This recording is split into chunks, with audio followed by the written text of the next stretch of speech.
I'd like to call to order the Brushy Creek Regional Utility Authority Board of Directors meeting for Wednesday, April 22nd. Special note to members of the public, pursuant to the March 16th proclamation issued by Governor Abbott, this meeting will be held by video conference in order to advance the public health goal of limiting face-to-face meetings, also called social distancing, to slow the spread of COVID-19. All BCRUA board members will be participating via video conferencing, and we also posted on our agenda that there would be the ability for citizen communication. And we have some people signed up to speak, but we will call the roll. Vice President Flores. Here. Secretary Shaw. Here. Director Kirkland.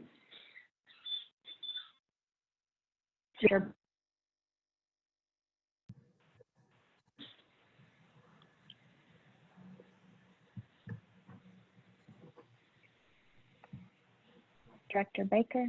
Here.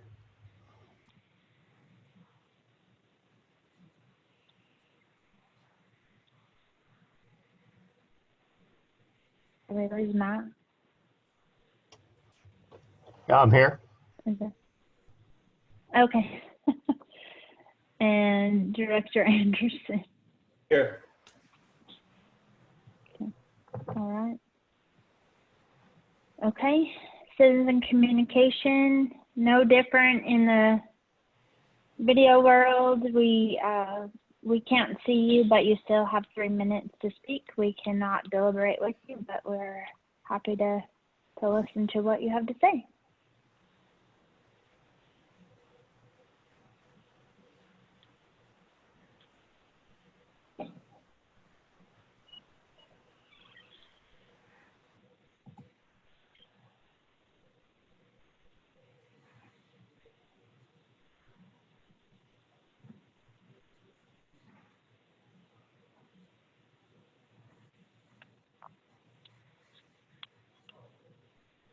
Is there anyone wishing to speak? Please raise your hand in Zoom so that I can see you. Raise your hand in the Zoom app.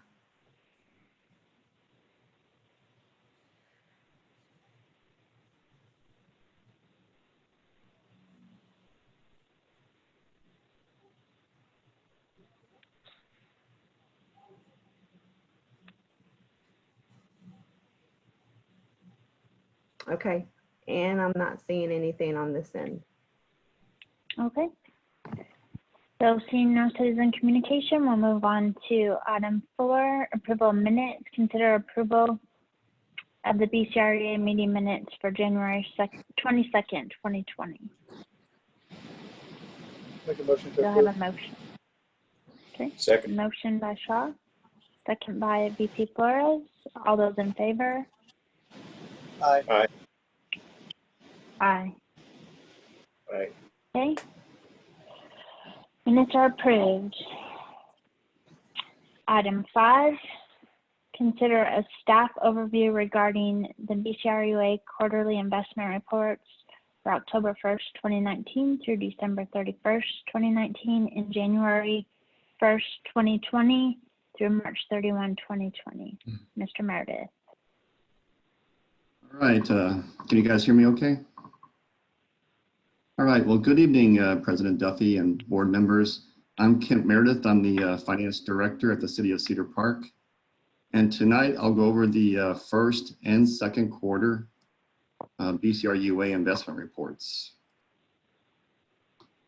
Okay, I'm going to, can you guys see my screen okay?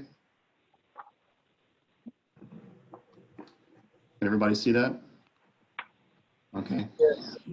You're going to enlarge it a little bit, right? Full screen there. Is that better? Looks good. Okay. Well, this is, I'll go over this report. It's directly from your packet. So I'm not going to add anything to it, but I want to highlight a few things as we go along. And then we'll get through this in 2 pieces. The first, we'll talk about the first quarter investment activity, and then we'll go straight into the second quarter investment activity. A lot has changed between those two quarters. So looking at this first one, this is the first quarter investment report that ended on December 31st, 2019. This is before COVID. So back in December, these are the things that the economy was dealing with. The economy was relatively stable, but there were a few media nerve-wracking events taking place at that time. Hong Kong had some political riots, if you remember that. There were some talks between US and China about trade talks and some limitations between the two countries. The Federal Reserve cut some interest rates. And if you remember back in December, we had impeachment hearings going on. So those were the big economic factors that were going on in the United States just a couple of months ago. But looking at the investment activity back in December, it was looking a lot better. Remember from the previous investment report that I gave you all at the end of September, we were in an inverted yield curve. But in December, we started to see that yield curve flatten. A flattening of the yield curve is a very good thing. That means that the economy is stabilizing and it's not as unstable as it would be in an inverted yield curve. So the previous 4 quarters, you can see the purple line, the green line, you see that the near-term interest rates were actually higher than the longer-term rates. And that curve started to stabilize in December. So the economy was stabilizing and getting stronger at that point. So let's look at the actual portfolio itself. When you look at this page in your summary, there should be a management report that shows all these details. I'm having a tough time seeing everything here. Let me see if I can move. Okay, I can move you guys over. So the investment income for this quarter on the right-hand column in this box is we earned $210,104 in investment income for the period. That's really good compared to the first quarter of last year. At the same time, we earned $171,889. So at the end of December, we were earning more interest than the same period at the first quarter of last fiscal year. If you look at these dark numbers here, the 1.787 number, that's the yield to maturity of our entire portfolio. If you jump down 2 numbers, the 1.58, that's our benchmark. That's the 1-year Treasury yield benchmark. So we actually earned a considerable amount of interest in the first quarter, and we beat the benchmark, which is a very good thing. So there's really not a whole lot I need to tell you about this first quarter, other than we earned $210,000 in investment income on a $43.7 million portfolio. So we did very well at the end of the first quarter. Now let's move on a little bit to the second quarter. I gotta fire through this pretty quick here. Sorry about this. I had these bookmarked, but I lost that when I expanded my screen. Okay, we're almost there. Almost there, almost there.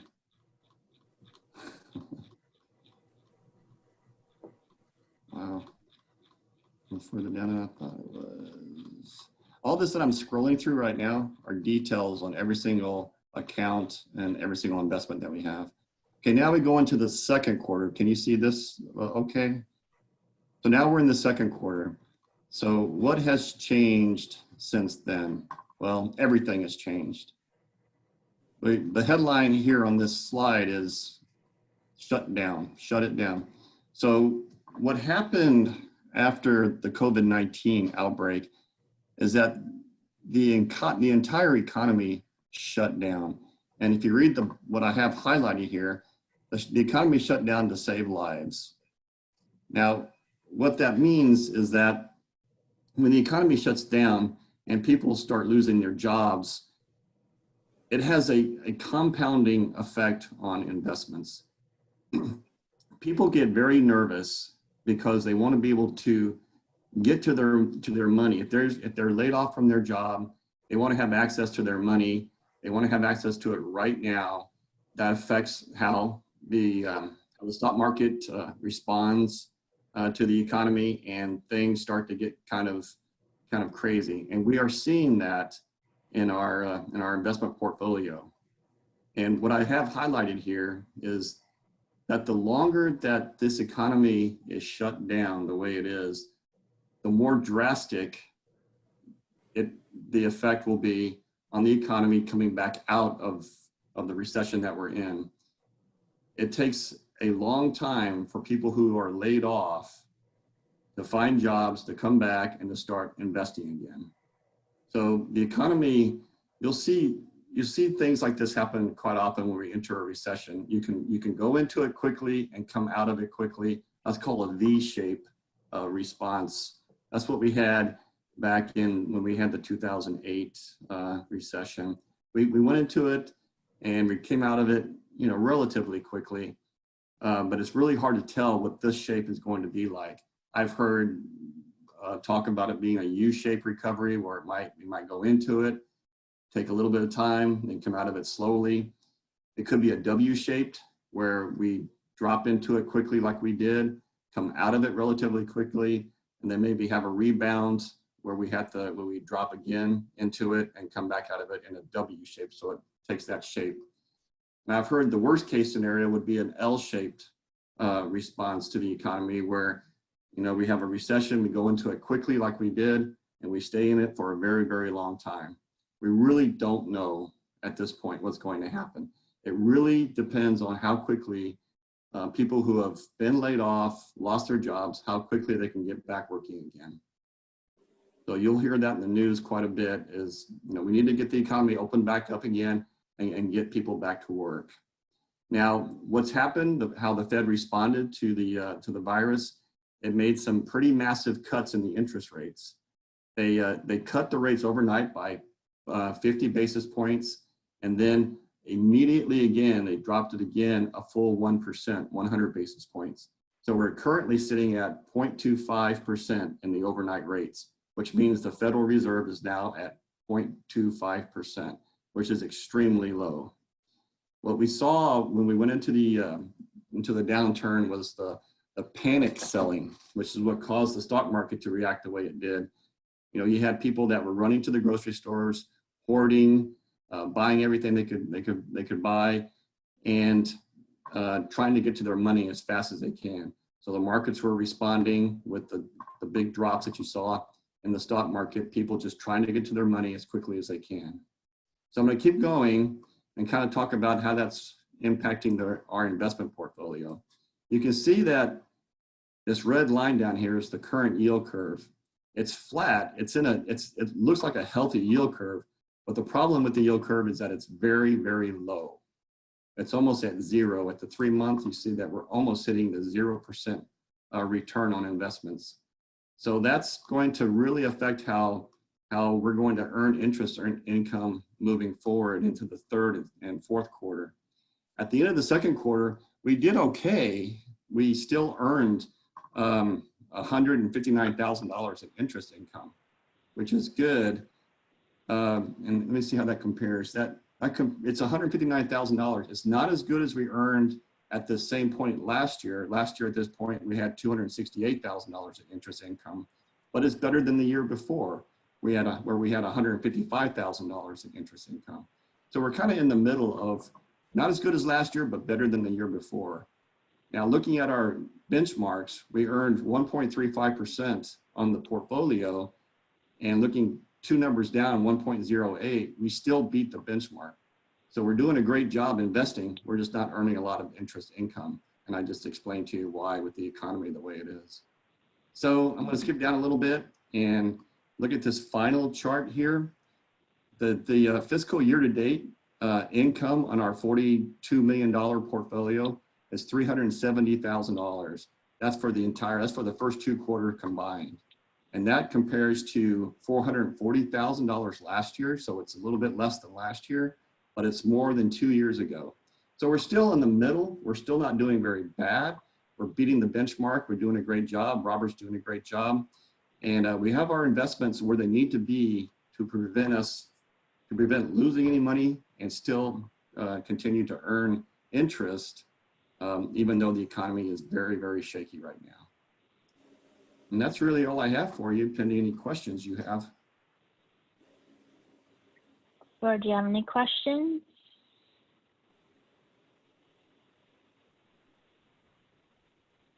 Okay, no questions. Thank you, Kent, for that presentation. And again, thank you to Mr. Powers for doing his best to keep us in a good spot in light of everything. So, all right, moving on.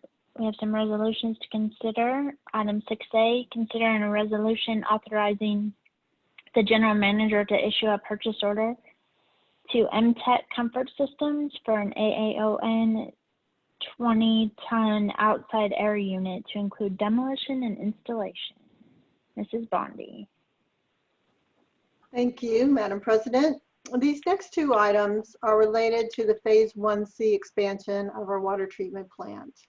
In October 2018, the board awarded a construction contract to Excel Construction Services to expand the water treatment plant by about 50% capacity. The final completion is scheduled for August of this year. So as we speak, we are refilling the plant after our second and final outage due to this construction. Throughout this construction period, though, a few issues have come to light that need to be addressed, and these next two items are designed to do that. The first item is the air conditioner for the chlorine bleach storage building, and it's no longer functioning properly. This 20-ton unit has been discontinued by the manufacturer, and replacement parts have to be manufactured, which is costly and difficult to obtain. Installation of a new unit will be a more reliable long-term solution. And adequate cooling is critical to maintaining the strength of the liquid bleach. So we want to get this fixed before summer. BCRUA, as do the member cities, has access to procure this type of item through Buy Board, which is a Texas-based cooperative. Contracts and vendors awarded through Buy Board have been competitively procured. So this purchase is with MTech Comfort Systems through Buy Board at a cost of $69,750. And we'll use either 2017 SWIFT bonds or operations funds to pay for these improvements. And we have adequate funds available from either source. And I'd be happy to answer any questions. Okay. Does anyone have questions? I do. So is the 20-ton, the additional 20-ton outside air unit not being considered? An additional one? Oh, you mean There was there was a quoted price for an additional 20-ton outside air unit of $81,900. So I assume we're not considering that, right? Well, that's a good observation. We actually could have got 2 units, but we are planning a future plant expansion. And at that point, we thought we would, reassess what would be needed in terms of HVAC. But if we have trouble with the one we have, hopefully we just get it repaired. Or if we purchase this new one, we could get it repaired, or we have the option to get that second unit. Okay, thank you. All right. Any other questions? Do I have a motion? Motion to approve. Second. Okay.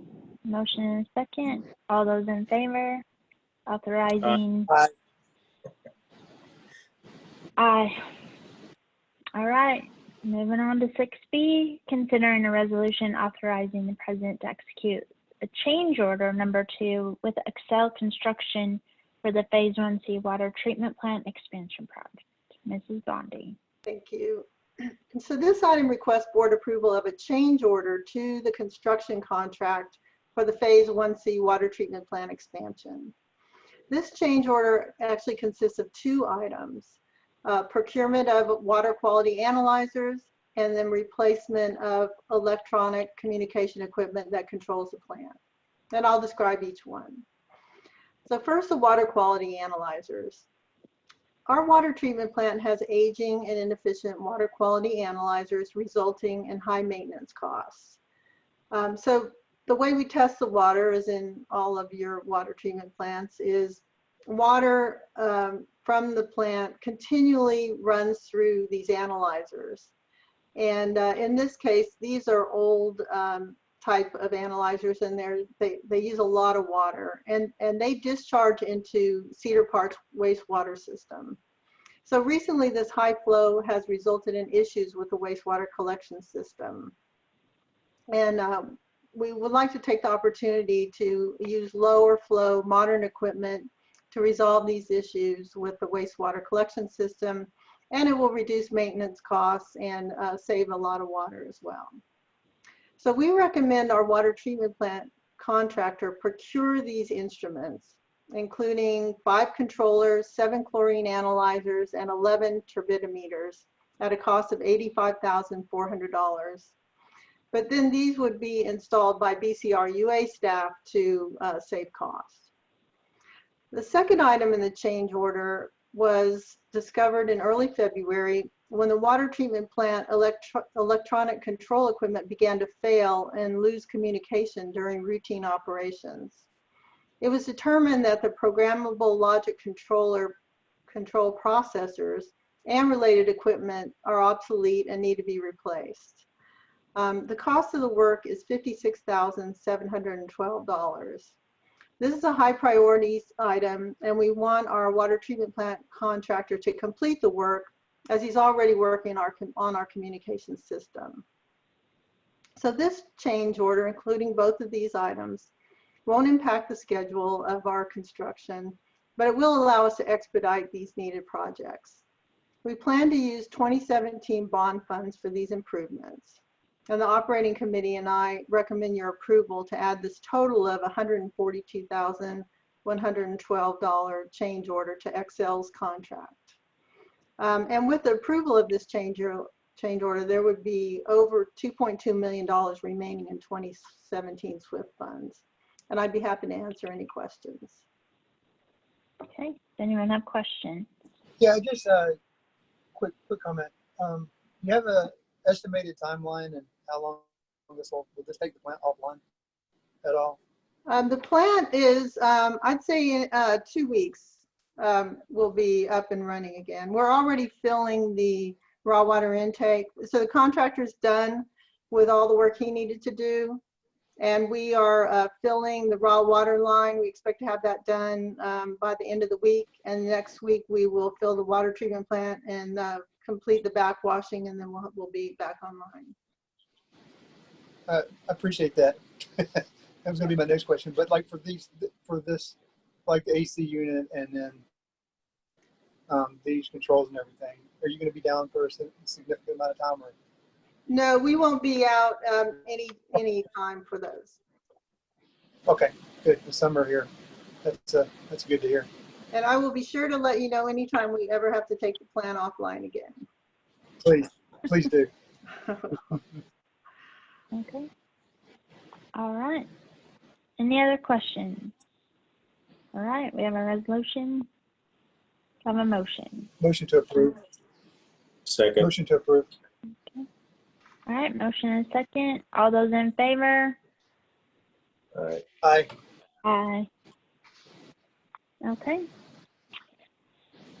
Great. That was nice and easy. All right. Anyone with closing comments?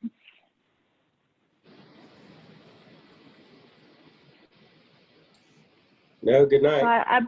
Yeah. Sorry, I'm late. Good night. I appreciate everyone's efforts and taking time out of your night to do it the unconventional way, and hope everyone's staying safe and wash your hands. Stay home. I'm a nurse. It's just what I do. Thank you. Thank Okay, you. meeting's adjourned.